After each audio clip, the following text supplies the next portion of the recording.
What's up, y'all? Talon here. Today I have 20 top teams in the Regulation H metagame for y'all to try out on Pokemon Showdown. I'll have all the Pokepaste featuring the EV spreads in the description below if you want to just take it on Pokemon Showdown or recreate it in-game yourself. Unfortunately, I've been pretty busy the last couple of weeks. Haven't had time to do the team recreations in-game. Also have a regional coming up, a wedding next weekend, so a lot on my plate. So haven't had a lot of free time to basically get to uploading, but I figured this would be a pretty easy video with a lot of value for y'all, just a lot of team recreations to keep you up to date with the metagame right now. I took most of these teams from the open team sheets from Louisville, Lyle, and Gdansk Regionals.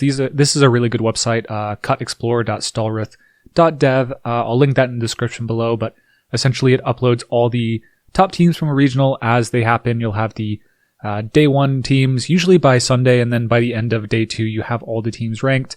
Here we have Fede winning the first tour, and then from there we have a lot of other teams. So overall, a very good resource. I'll have that linked in the description below if you want to check it out and look at some teams that I didn't include from this list. Starting off with some hyper-offensive teams, we have the one of the Hoj brothers brought this team. There's another team that they, I think Nikolaj and then Frederick brought, I think they both had top cuts in two different regionals. I don't know which one of them ended up placing higher overall, but this is one of the first teams, I believe the first team that they debuted at Lyle maybe, but overall a very hyper-offensive indeedee Psychic male Sneasler team with the Psychic Seed. Essentially the idea is to lead indeedee Sneasler, chip away at your opponent's team very heavily, or bring them in the back with the Talonflame Ursaluna as a strong lead, and then Arcanine and Amoonguss as some kind of patches for matchups. Amoonguss going to be pretty strong against actually the main balance core in Europe, the Sneasler Dragapult early on, Terra Fairy, Rocky Helmet, Amoonguss, plus a Ursaluna with Terra Fairy or Terra Normal Blood Moon or Hyper Voice would do a lot of damage, and I think would actually knock out a Sneasler after they'd taken one Rocky Helmet chip. So a very cool strategy there. I believe they ditched that. Very similar team overall, the same Sneasler indeedee Talonflame Blood Moon core, but then switched out the Amoonguss and the Arcanine for something a little more proactive in the Dondozo mode. Choice Scarf Tatsugiri, pretty standard, and then a fairly standard Terra Grass Dondozo. Not sure if they went for a bulkier approach. You could definitely afford to do that with the Tailwind mode. You have a whole lot that can challenge things at the upper echelon of the Jolly Dondozo speed tier, like Sneasler, namely. So you have just the Choice Scarf Tatsugiri, you have Tailwind, Terra Stellar Dual Wing Beat, which the Hoj brothers really like, as an option to basically just one-hit KO a Sneasler through Focus Sash if they don't go for a Terastallization. That's pretty cool. And then once again, the Indeedee and the Sneasler going for a lot of damage. This is a Helping Hand Indeedee, that's the main thing of note. Can Helping Hand either the Blood Moon or the Sneasler to take some unexpected knockouts on any given turn when Expanding Force is not a good damage option. Zooming out, I'm sure if you were watching the Lyle Regional Championships, you were clued into this team, another Indeedee Sneasler team, but this one is a Choice Scarf Indeedee, which is very threatening. You also have a normal type Stab, Terra Blast, or just a Terra Psychic Terra Blast if you want to go for that. For example, if you're up against a Wide Guard Pokemon, not very common in the metagame, but it is an option. Interestingly, the Sneasler is not a Unburdened Psychic Seed, it is Unburdened White Herb, which benefits a lot. Basically, you have Tyranitar and Excadrill on the team, which really, really want to be... they're basically Incineroar bait, same with Indeedee, but you have the Sneasler, which can shrug off one Intimidate and knock out an Incineroar back with an Adamant Close Combat. It's very cool. You also have Fake Out Pressure when Indeedee isn't on the field. You can go for Coaching. Next to your Excadrill, boost up its defense as well. You go for Protect, or go for Coaching plus a Swords Dance and get this guy set up really well. But most often you'll just go for Fake Out Swords Dance, but the Coaching is definitely a very annoying mind game to have to play around. The Tyranitar is very bulky on this team. Benefit doesn't have a Tailwind on the Corviknight, so just basically just using this as a damage sponge. You're Terra Flying to be able to Earthquake next to it. There's no high horsepower on this Excadrill, and honestly, not everything on the team loves staying next to the Earthquake. I saw Nils basically Earthquake himself at +2 plenty of times on stream, so definitely something you have to be comfortable with on this team. Another Terra Flying on the Magmar, but you usually want to commit your Terra to the Terra Ground. Excadrill, the only natural partner is the Corviknight, of course, which is a very cool set in its own right, benefiting from the Psychic Seed, boosting up the special defense with the Psychic Seed, and then bulk up to boost the defense and the attacks. And that, along with Coaching, allows you to basically go for really strong power trips. Power Trip boosts up your the power of the move. It's a Dark-type move. You boost up by 20 base power for each boost, so you get the Psychic Seed and a bulk up. You're already up to, I guess that would be a 80 base power move, and then any additional bulk is just another 40. So that's pretty cool and can start to get out of hand very quickly. It's just a very strong win condition. I think the only reason the finals was close was because Torvi was able to basically get a Blizzard freeze in both games, and Nils was still able to win, so overall a very cool hyper-offensive team. Next up is Edu's take on Gholdengo. This was one of the earlier finishes of the loaded dice scale shot Dragonite in the West, doing pretty well. It's supported by a Magmar and Gholdengo core with the Ninetales.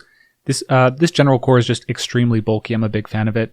I'm not sure if the Samurott and the Sneasler belong on this core, but coaching on the Sneasler is definitely appreciated for both the Samurott and the Dragonite's defenses and offenses. And, Sneasler just a great Pokemon. Samurott, not entirely sure if I see the vision here, but definitely worth testing. I'll be testing it myself.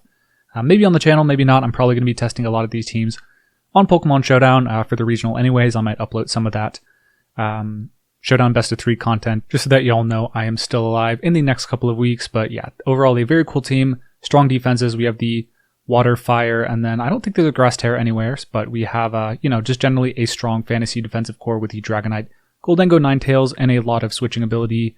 Just generally a very bulky team with the Aurora Veil boosting that up even further. Next is, I believe, the first Western or NA team that I'm featuring. This team was piloted by Colin Hire to, I believe, top 8 at a regional, the Louisville regional, but a very strong take on the early variants of the Electabuzz, Rillaboom, Dragapult stuff. I think early on you had a King Gambit over the Dondozo, but taking a way more defensive approach, saying, okay, let's just focus the setup on the Volcarona and instead have a very defensive Pokemon like the Dondozo, who is able to switch in, cause a lot of trouble, basically with the leftovers and the Rillaboom's Grassy Surge. Grassy terrain healing, the Dondozo is just such a menace. You can go for Yawns pretty easily, and then just, if you have a really tricky matchup, go for Fishers. Beyond that, a pretty standard team, standard Focus Sash, Sneasler, offensive Dragon Terra, Dragapult. Next to Electabuzz, it's going to be really hard to get to it, so you can fire off multiple Dragon Darts in a battle and slowly chip away your opponent's team. And then last up is the Volcarona. We have double Fake Out, plus the leftovers to be able to boost it up. The Covert Cloak is a great addition to be able to not let your sweeping Pokemon get messed up by Sneasler. Although if you do go Terra Fairy, you are going to have a great, you have a pretty low chance to be able to live a Dire Claw, even if they're jolly, so you need to avoid the Sneasler Dire Claw as best as you can if you have gone for the Terra Fairy. Speaking of the Terra Fairy, it's innovative, basically just noticing all the Dragon type in the metagame. The Garchomp that won multiple regionals in a row with a Dragonite also on the team. Dragapult as well, just having something that could really threaten those Pokemon out after one Quiver Dance is a cool option. And then Electabuzz, just a extremely bulky option that also is great coverage into rain teams. Schwan was able to, I think, honestly, in a couple different regionals went maybe undefeated or close to undefeated with Dondozo and Swiss before ultimately getting knocked out in Top Cut, but still having very deep runs once again. But overall, a very similar team to Collins. We have the Dondozo, Volcarona, once again Quiver Dance, Terra Blast, Heat Wave, but a Rage Powder here to support the King Gambit with Swords Dance. We have the Sneasler, of course, which is a coaching set, which really benefits the physical attackers on the team. Dondozo can take it pretty well. It appreciates that boost for sure. Rillaboom with high horsepower is definitely a sleeper at +1. You can take some really unexpected knockouts with the higher horsepower. Grassy Glide and Wood Hammer just as well as being really difficult to knock out. And the Baxcalibur is a really cool option with the loaded dice scale shot. It naturally outspeeds non-jolly Dragonites. You can knock it out with the scale shot if they haven't gone for a Terra or Icicle Spear, if they've gone for like Terra Flying or something like that. So overall a very cool team. Overall, a very cool choice, just because with the Terra Ghost, you can avoid the Sneasler's Close Combat or Dire Claw, and if they don't activate a Para or a Sleep, you just knock it out at 100% accuracy. With the Icicle Spear, you don't even have to risk the 90% accuracy on the Scale Shot, although you go for it a lot of the time early game just to be able to kind of compound and like sweep, basically going for multiple attacks after you get the one knockout on the Scale Shot. Next, we have Antonio Sanchez bringing the Doug core. If you didn't know, that is Dragonite, Ursaluna, and Gholdengo. Lots of variations of this on the Japanese ladder. In previous seasons, they caught on to it a little earlier, but now the West is starting to catch up to it. Just really good synergy between these Pokemon. Generally, you have a fairly defensive item on the Ursaluna, whether it be Assault Vest or Leftovers like Antonio went for here. With the Leftovers and the Rillaboom's Grassy Terrain Healing, once again, very potent on a Pokemon with this many defensive stats and defense and the HP stat. I EV'd mine to be pretty specially defensive just to be able to tank some hits. Incineroar can knock down any physical attackers. And this all compounds to make the Gholdengo very difficult to knock out. Even though you have to Life Orb, you have 3 Fake Out Pokemon in the Rillaboom, Sneasler, and the Incineroar. Leftovers to offset any Life Orb damage you're taking.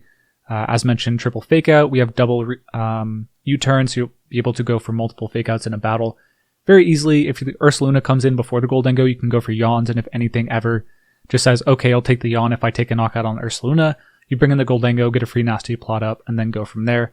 Then last up is a Dragonite with the loaded dice set, which is going to be fairly common on the Doug cores. Usually we'll see Haze over Low Kick as a very strong Dondozo counter, sometimes Tailwind, but just going for the strong coverage of Low Kick.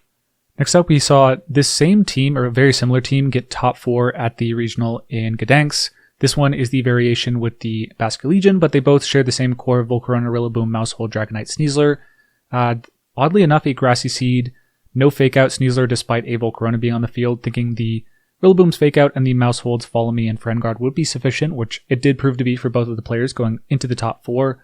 Beyond that, you also have a Scale Shot Dragonite, which can get heated up really quickly with, again, fake out or the Maushold's Follow Me. You can get that free Scale Shot up and then basically sweep a battle that way. Again, the Volcarona with the Terra Fairy, Terra Blast set, the most common set, and then last up is a very strong Basculegion. With the Choice Scarf adaptability, you can go for a flip turn early game as your opponent tries to basically position around a strong Wave Crash from the adaptability Basque. If you force out a Terra, then later in the game you can just go for Last Respects after maybe 2 of your Pokemon have been knocked out. That's generally a very difficult thing to deal with, especially with the either Volcarona or Dragonite setup. Once the Basculegion comes out, it's kind of like a pick your poison situation where you have to figure out which of the 2 you can safely knock out. And sometimes it just happens that the speed and offense of the Volcarona, Basculegion, and Dragonite are too much to handle. This next team is, again, a top 4 team. Next team that got top 4 is very similar. Basically all the same sets aside from, I think, a couple different Terras. I think Poison Mouse on one of them. This one's Terra Ghost. Same Dragonite, Sneasler, the same. And then the Goldengo is the difference maker. Basically, you have the Friend Guard plus the Goldengo to be able to go for multiple nasty plots if you want to. You have Fake Out on the Rillaboom once the Maushold goes down to either start attacking or go for one last nasty plot. And the Citrus Berry plus the Rillaboom's leftovers and the bulk on the Goldengo is definitely very much appreciated to be able to go for multiple Make It Rains after you have set up without being just knocked out in one hit. This is the last Doug team I'm going to cover just because it is very similar to a lot of stuff. We have the Ninetales, the Dragonite, Magmar, and Goldengo that we saw in Edu's teams in different sets. Ursaluna with the Assault Vet set, which is probably the most popular of the sets. I think Leftovers is pretty cool, but the general just inability to knock out Ursaluna quickly because of the high natural defensive stat, and then the special defense stat boosted up by the Assault Vest and some choice EVs is definitely very much appreciated. Ninetales once again boosting with the Aurora Veil, but as a flex slot we have Icicle Spear, which really makes the Annihilate very scary. You go for Terra Water, suddenly resisting the Ice type moves while still just being a very strong defensive Terra in general. And then you go for 1 bulk up, you get the Icicle Spear off. If you only hit 2, that's annoying, but anything more than that, and you're really just off to the races with the Annihilate. And it's just very difficult to beat this core where you're threatening both Aurora Veil and Icicle Spear, and then if your opponent locks into something kind of weird, you can just go for Encore and get multiple bulk ups up and delay the setup by, just a little bit to really lock them into a weird spot with Encore. Since I was last looking at the metagame, the Weathers have definitely had a very strong season. This Fede team was able to win the first place at the Gdansk Regional. Basically, the idea is you set up Tailwind with the Pelipper, potentially threaten something to, focus down the Basculegion while you're going for... What? Did he actually have Protect and Choice Band? That's very cool. I was not aware of that. I might just have that wrong, and maybe I extracted this from a weird paste, but generally the idea is lead the Basque and the Pelipper. They have to focus down the Basculegion, otherwise they're going to get knocked out.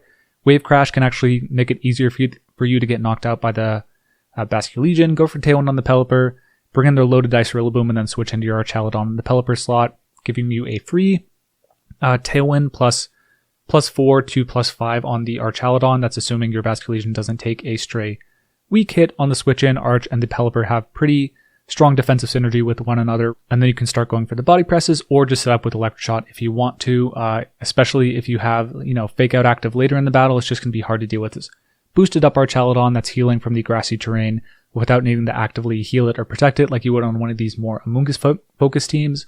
But yeah, outside of that, as a Follow Me supporter, instead of the Amoonguss, because we have the Rillaboom as our grass type, we have an Electabuzz, which is really strong into opposing Amoonguss. You can kind of lead this without needing to go for the Terra Grass on the Archaladon, because you have a Redirector that is immune to Spore. You don't need the Terra Grass on Archaladon, which opens you up to something that is generally a little stronger defensively in the Terra Fairy. And then last up on the team, we have a King Gambit, which is the Black Class's Terra Dark set, which is pretty standard. You could run a bit of speed EVs to be, taking advantage of the tailwind, but I feel like just the general bulk and power of the black classes set is, fine with 252, 252 here. Another team, we saw Marco Fierro, ultimately got second the next regional with Sun, but I think got top 16 with a very cool take on Rain, essentially very similar to all the standard Rain teams with the Pelipper, Incineroar, Archaludon, Amoonguss set, or set core. There's not a lot really that crazy here. Basculegion deviates a little bit with a Choice Scarf set instead of Choice Band, which had been seen at the previous regional. You can basically use this team functionally as an Incineroar, Amoonguss, Goldango core, and then Archaludon doesn't really work that well there. Pelipper doesn't work great either if you can't get a free Tailwind up, so Basculegion is going to be your cleaner there. You basically focus early game on the Incineroar, Amoonguss, and Goldango. Once they've committed enough resources there, you clean up with the Last Respects Basculegion in the back. Last Rain team of the day is one pretty cool one. Terran Birdie bought this very interesting Rain team that doesn't have Basculegion, but it has a Tauros Paldea. I think this team might have done really well in Battle Stadium, not entirely sure of that. There's definitely a Pelipper Tauros team that was doing well. I think it might have had like a max speed Focus Sash King Gambit over the Goldango, but nonetheless, we have a Choice Scarf Goldango already starting off pretty interestingly. You have Trick and Protect, so if you go for Trick early in the battle, you still have a functional Goldango who can just play pretty defensively if you want to.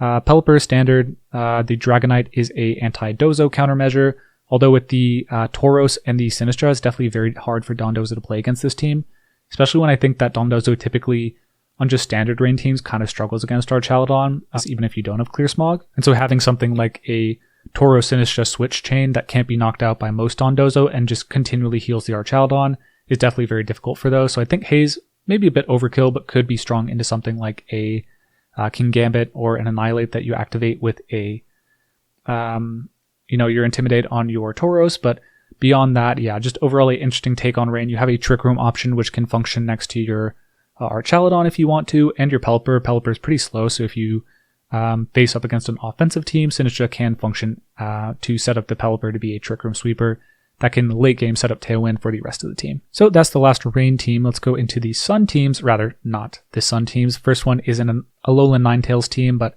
yeah, this is just the strongest basically balance core from the early format. I think it got second at a couple different regionals. It won the Joinville regional with Gabriel Agati, the team's originator, taking it all the way. I think where we centralized on this team was a Terrawater Assault Vest King Gambit, Choice Specs, Terra Ghost, Ninetales, Alola, Safety Goggles, Incineroar, Amoonguss pretty standard with Clear Smog, otherwise you can't really beat Dondozo. And then a Dragonite, which is not Scale Shot. Maybe if you were running the team yourself, you'd run a Scale Shot loaded dice set, so you don't have to basically commit your Terra every battle with the Dragonite. That was something that a lot of players didn't like about this team. You tended to lead the Dragonite and just go for a Terra, which was pretty predictable, but if you're a loaded dice Scale Shot, that is not entirely necessary. And then Garchomp. This is the team that kind of put Garchomp on the map. Just leading it next to the Dragonite, people realized that there are a lot of ground weaks in this format. Since then, I think Ursaluna, Blood Moon, and honestly the original base form Guts Ursaluna has kind of taken over as the premier ground type sweepers in the format, but Garchomp definitely very strong, probably still important to not sleep on this team. Next up is Joe Ugarte's Sun team. There's another Sun team on the rise, definitely watch out for that, but overall just a strong team, the more offensive of the two Rain teams you could argue, with the just heavy focus on the Jumpluff and the Typhlosion. I guess there's really no balance elements of this team. You have a couple protects on the Pokemon like the Torkoal and the Garchomp, the Dragonite as well, and not the King Gambit, but yeah, the idea here is you're going to be really offensive with the Torkoal and Jumpluff lead, or just the Typhlosion Jumpluff lead. Go for Tailwind, Sleep Powders, just take advantage of your Sun the best you can to just deal out a ton of damage. Then you, as a somewhat bulky stop, you have the Dragonite and the King Gambit if you get out of position. And Garchomp is very, very strong next to a lot of the Pokemon in the team, the King Gambit, Dragonite, and Jumpluff. After you've been softened up by one of Typhlosion or Torkoal, bring in the Garchomp and take up any remaining KOs with the Earthquake. Now, excitingly, we saw a Charizard team take second place at the regional in Gdansk. I think it probably would have won if not for a Hurricane in Sun, hitting Porygon 2 and getting a confusion and then self-hitting. That was a very crazy turn of events, brought it to a Game 3 that ultimately fed A1, but overall a great team. Very interesting Jumpluff set. No attacking moves, it is all support. Running Tailwind, Sunny Day, Sleep Powder, and Rage Powder. Sunny Day paired next to Charizard is very cool. We do know this format is pretty slow, so even a base 100 Charizard is outspeeding a lot of the format and able to go for uncontested heat waves in the sun with the choice specs and solar power that is doing insane damage. We saw it basically 2-hit KO a terastallized water bulky Goldengo, so that's kind of crazy. I think it also had Friend Guard up. So yeah, just a crazy amount of damage. Overheat is even knocking out some resistances, so very, very wild, and that's if you don't go for Sleep Powder and delay it by 1 turn. Beyond that, we have an Ursaluna, which I'm running it pretty fast just because if you run Tailwind on the jump left, maybe go for an Eject Pack with the Torkoal turn 1. Switch in the Ursaluna, get the Guts boost there, or rather get the Flame Orb activation and get the Guts activated. You can start going for Earthquakes. I'm running it to outspeed a Jolly Sneasler, which I am sure they would not be expecting, but overall a maybe cheesy set. You could run it a little bit slower. Beyond that, the Torkoal is a Eject Pack set, like I mentioned, your Terrifier, but maybe you run a mid-speed to be able to run in Tailwind. I'm not really sure. Maybe you could outspeed King Gambit if you're running Neutral Nature. Clear Smog in Trick Room, just a solid option against Dondozo. Then Incineroar is able to let you get the Porygon 2 cooking, basically get the Trick Rooms up with the Fake Out and the Intimidate, and then Parting Shot out into your sweeper of Torkoal or Saluna if you don't go for the Charizard mode. And the last Pokemon on the team is the Porygon 2. There's definitely a bit of a Swords Dance King Gambit weakness. Particularly Safety Goggles could be really problematic, ignoring the jump left. If you get a Swords Dance up, you knock out the Charizard.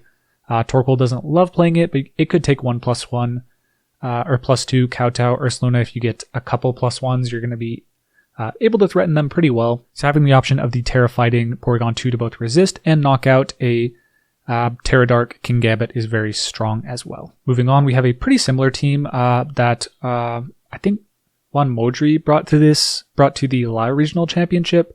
Similar concept to Marco's team, but a little less offensive. We have a Tailwind Vivian with a fast Ursaluna. I think this is the team. Maybe this is just something I cooked up, but it's definitely very similar to the team that Juan brought to that tournament, where we have a lot of standard composition elements. We have a Primarina, Incineroar, Goldengo, Porygon 2. A lot of this isn't very interesting and very similar to the Marco's team, with some variations in the Goldengo and the Primarina.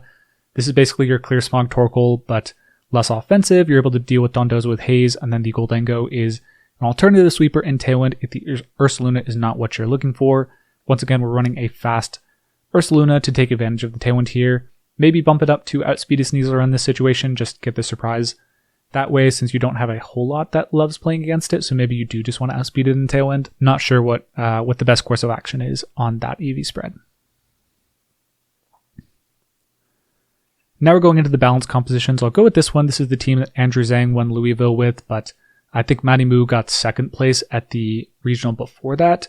Essentially, it's just a very defensive Porygon 2 team with a Bolt Beam coverage on the Porygon 2 with Terra Ground.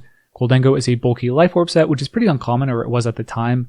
Definitely a very bulky team overall, with the Incineroar, Amoonguss, Porygon 2, and Goldengo being very difficult to knock out, and Pollen Puff making much harder to knock out Incin, Pidu, and the bulky Goldengo. Outside of that, we have a coaching Sneasler, which can coach out the Porygon 2 to get some boost to make its Terra Blast into physical attacks if you want to. But more often than not, you're just going to be boosting up your Garchomp to become a strong sweeper in that aspect. Clear Amulet is very uncommon on Garchomp, and it makes sense here. You don't want to be knocking yourself out if you're giving yourself the boost, and the boost kind of offset the missing damage from the Life Orb. So if you're going to be committing to that game plan when you bring the Garchomp, then it makes sense to just go for the coaching instead of a Life Orb on the Garchomp. Now pivoting over to Maddie's team at the Gdansk Regional Championship. Very similar overall. I might have maybe mixed up some EV spreads here and switched them around. We have a Terra Ghost now on the Sneasler instead of Terra Flying to Earthquake next to yourself. But the Dondozo is here in place of the Garchomp. Just definitely bulks down the team even more. We have a Leftovers Curse Yawn Wave Crash set. With Curse and Pollen Puff, it's going to be very hard to deal with this Pokemon. We also have Yawn and Spore, so kind of some anti-synergy with the Poison Touch there, where if you go for a Dire Claw or Close Combat on a Pokemon, you have a very high chance to land a status, and then you won't be able to follow up with a Spore or a Yawn in some situations, but ultimately maybe not something that happens too often in the game plans. I'm not sure what the Dondozo is for here.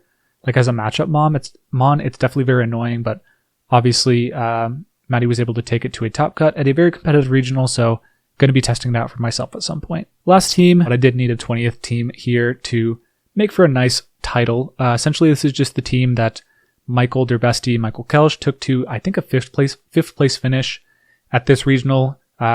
He's top cut most tournaments with this team. A lot of people think it's washed. He really doesn't think so. It has some tough matchups against Reigns, he said, but he has been making some small deviations to try to cover for that in other metagame adaptations, namely Terra Ghost on the King Gambit, Stellar Terra on the Sneasler for a bit more offense, and then Terra Ghost, Terra Blast on the Dragapult, veering away from the original Terra Dragon on the set. It's a strong team overall, definitely no dazzle at this point in the metagame. Everyone's played this or a very similar team many times, so you do just have to play much better against your opponent, despite them probably knowing what your game plans are. So it is a very strong team fundamentally, but you are usually playing at an experience difference that is not in your favor against most opponents deeper into a tour. So that's going to do it for today. Hope you guys enjoy the this summary of the metagame, not going over the actual tournaments, but providing some PokePaste if you guys want to be testing. I'm going to be testing a lot of these teams for the Sacramento Regional. Might be uploading a couple of those latter sessions on here just because I'm a little scarce for time, don't have a lot of time for the Battle Stadium battles, as I mentioned in the intro. Hope you guys enjoyed. If you want to use the team for yourself, I have the PokePastes in the description below. Please subscribe if you enjoy these videos. And yeah, with all that being said, peace y'all.